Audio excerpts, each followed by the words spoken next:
of these individuals come in, the vital witnesses, and what are the chances of his being able to, shall we say, assure the courts or convince them beyond reasonable doubt that he is not guilty of the allegations leveled against him? And you remember that he intends to defend himself, to speak for himself, and he's sworn to tell the truth and nothing but the truth. You see, there's a whole lot of issue to be considered here. Nnamdi Knau opening his defense is not as though he is going to prove his innocence. No, he's not going to prove his innocence. He is only going to establish that the case of the prosecution does not find him guilty. So I have been wondering since I heard that news 2 days ago, because of the technicalities that are involved in criminal prosecution.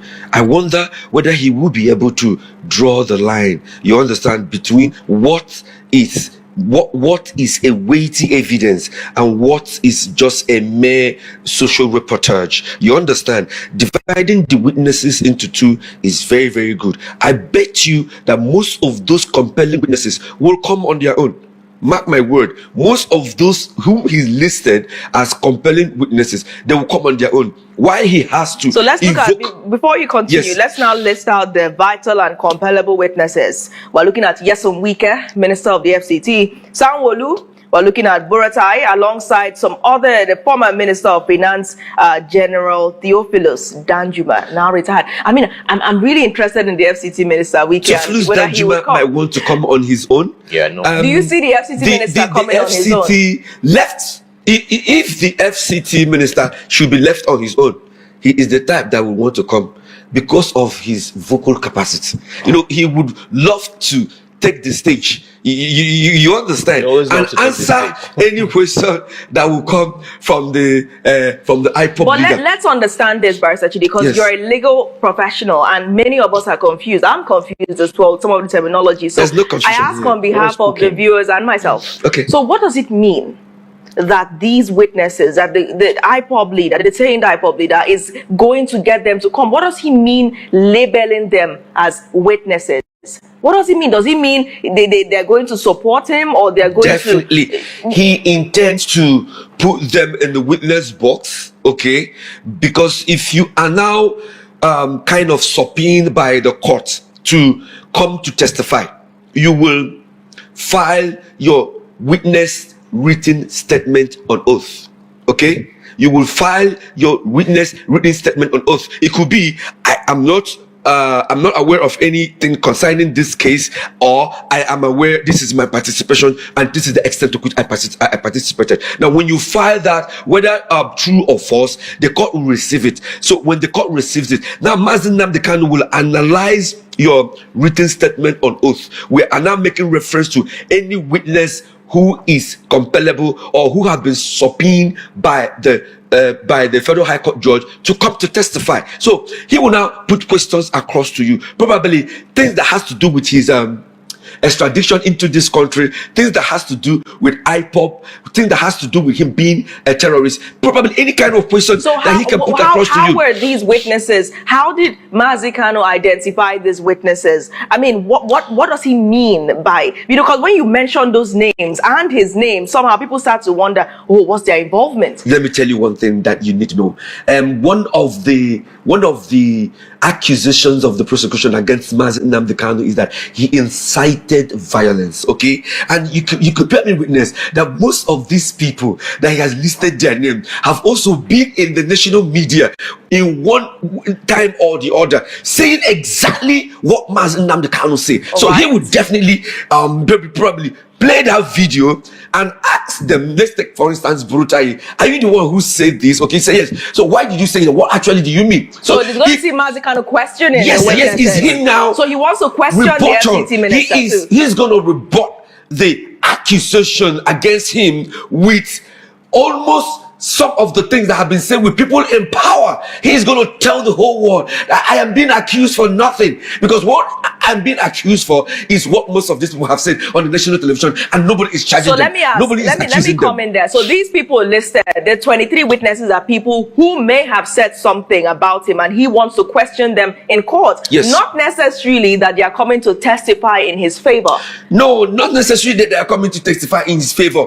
He has already built a line of question. He has already built a line of probably media presentation, national issues that borders on terrorism, that borders on insecurity. So when he will play it out, probably from Twitter or from social media or from national TV, he will not pit you against that publication and ask you whether what you did or what you said is different from what he is being accused of. Do you think it's going to be televised? I don't think it's going to be televised because I don't think it's going to be televised. We might get snip shots of what is going on inside there, or a chronological order of the proceedings, but I don't think that it will be. But if they will televise it, it will go a long way to. Barrister Chidi, how heated is the courtroom going to be on the day that Mazi Kanu decides to open his defense? I mean, I'm seeing reports 90-day defense window. He's seeking that the court grants that window for him. What does it mean that he's seeking a 90-day window to conclude his defense? Because does it mean he needs 90 days to conclude, or he needs 90 days to prepare? He needs 90 days to conclude. When you look at the avalanche of documents, when you look at the number of witnesses to call, when you look at the fact of cross-examining all those witnesses and what it will actually take him and his lawyer to file for court to grant him order for them to be subpoenaed to come. So when you look at all those processes, and one after adjournment and one after adjournment, that is a good time to actually exhaust all that he has. So he wants 3 months. He wants 3 months to conclude his defense and all of the intricacies involved in it. Yes, now we know that our lawyer Jimako, his lead counsel, our lawyer Jimako, is currently in custody, has been arrested, and of course following his involvement in the protest and what they described as his breaching the terms or going into areas that they were not supposed to go to, the restricted areas, making the way to Asobela. Right? What does the arrest of Aloy mean for this defense case? It will definitely affect the case of the defense, because Aloy is like the bridge between Nnamdi Knau and his actual attorney, that is Kanu Agabi. Okay, so Aloy is the principal counsel, while Kanu and Agabi is the lawyer that represents him in court. It will not stall or kind of stop Nnamdi Knau from going on with his defense. But when you look at the provisions of the law, where Aloy Ejimako, Nnamdi Knau's brother, and other people have been charged, is that, in my own understanding, they are billable offenses, they are flimsy. I don't even think that the prosecution will hold waters. Has been in this trial for a decade, 10 years. He has been facing these high-profile terrorism charges, and he wants to defend himself, for himself, and by himself. What do you think the courtroom would look like when Mazi Kanu opens his mouth to speak? I have been worried since the news came out that he has decided to interrogate, to speak, to represent himself in a court of law, because it's not about telling my own side of the story, Natalie. It's not about social noise. It's about proof. It's about facts and figures, and there are fundamental principles of laws of evidence that you really have to apply, even in real time, as the cross-examination and as the examination in chief is going on. You need to be adept with the principles of law and with different sections of the Evidence Act that regulates that entire procedure. So I wonder how the magic he will do. Probably the lawyers by the side will be passing him a piece of paper to read, to know when to say objection, my lord, and to know when not to say objection. Because if you don't object at the right time, you will fail to interrogate either a fact or a figure prior to this. Yes, Mazi Nnamdi Knau has been in the news for health challenges. It's going to be heated. He wants to speak for himself. And we have been made aware of news about a condition he has, life-threatening, which the enemy has debunked, said it's not life-threatening, but we know there's something wrong with him. He's not well. Do you think that health-wise he has the capacity to handle this kind of defense? This is more or less like a subjective question, because it's only Nnamdi Knau that can tell the actual state of his health. But for him to have opted to stand to defend himself, it means that he's okay. He's health-wise, he's fine. But my problem is his temperament. What's his temperament, in your view? Nnamdi Knau may be overwhelmed by what he would like to express, okay? And in that process, he might overshoot his boundary, he might blow his top, or probably throw tantrums to court people, or even to the prosecution counsel, and in that bid he might lose it. You understand? There's an upward tendency that he might lose it. We have seen him that he's a man of words, he's a man of intelligence, and he has that vocal capacity to actually speak at the highest pitch of his voice whenever the opportunity is given to him. That is a strength that needs to be handled. This man said a lot of things that will make you to know the reason they are still holding Nnamdi Knau captive up to today. This man spilled the truth, and if you watch this video to the end, you will have a lot of reason to comment in the comment section. This man has been exposing, and he will keep on exposing a lot of politicians, because what are they using it to hold Nnamdi Knau? People have what to say, people say what they want to say, but Nnamdi Knau own case is conde different. Is it because he said they should divide Nigeria, that if they divide Nigeria will be a better place? Everybody will know where they belongs to. Some people might belongs to Biafra, some people might not belongs to Biafra. They will come and belongs to Nigeria. That they should divide the country, and at the end of the day they adopted him, like they just carry him in Kenya like that. Why? And up to today, it's up to 5 years now, or if I'm not mistakenly, or going to 5 years, they are still holding him captive, and they are still adjoining case from one season to another. Anyways, let me leave the full video for you all to watch. It's still your girl Banter with UI. Do not forget to like, share, subscribe, and then turn on your post notification bell. Peace and love always.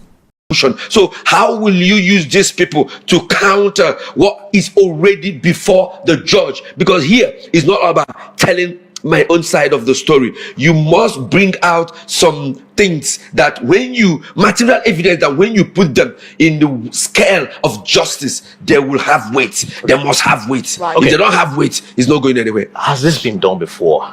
And did it hold water? Not even Nelson Mandela told this path, right? And what happens afterwards?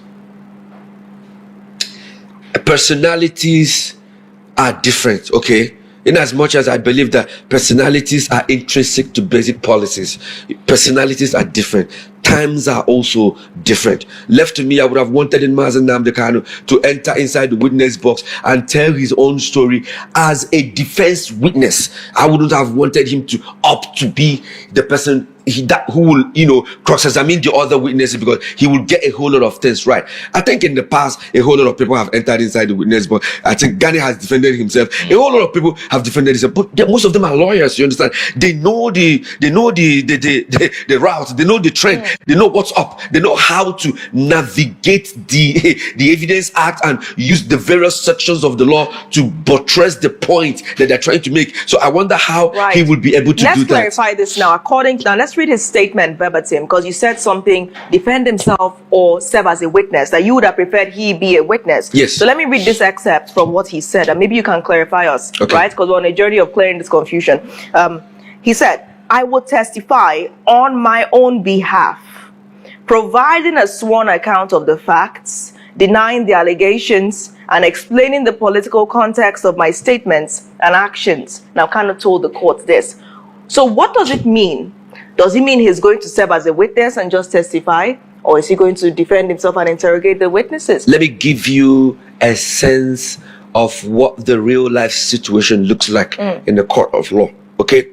Now, when the court starts and he announces his appearance, he will announce his appearance as Nnamdi Knau, and he will label himself as the defendant appearing in person. He will now enter inside the witness box and now take the oath You understand? I believe that whatever I will say in this court shall be the truth and nothing but the truth. So help me God. And now he will now start testifying. The challenge with this procedure is that a lawyer ought to be there leading you. What's your name? My name is this. What happened on this day? You will tell. It is the duty of the lawyer, you understand, to checkmate your testimony within the ambit of the law to ensure that you don't overshoot your boundaries. You don't say things that may be counterproductive to your case. So what, now that he has elected to be his own lawyer and also testify in chief, you understand, who will hold his objections? Have you seen where the problem comes? Who would hold his objection if he is towing towards a path that the prosecution doesn't want, and the prosecution says, objection, my lord? Who will either sustain or overrule the objection? He is just shooting himself on the leg by saying, interestingly, yes, the judge has fixed today being yes, October 23rd for yes, Kanu to open his defense. I mean, it's quite interesting. He will testify in chief. But don't you think? And he will link every evidence and witness he has called to his own testimony. Yeah. If his testimony in chief does not involve some of the names he have called, those people can renege. They can say that they are not coming because his story, his defense cannot be linked directly to them. You understand? So as he presents his defense, he must, in one juncture or the other, link his defense to all those names he has called and to every document he intends. There's a gap which you need to fill before we move ahead. Now, he said he wants to testify on his behalf, right? Does it necessarily mean he wouldn't have counsel with him?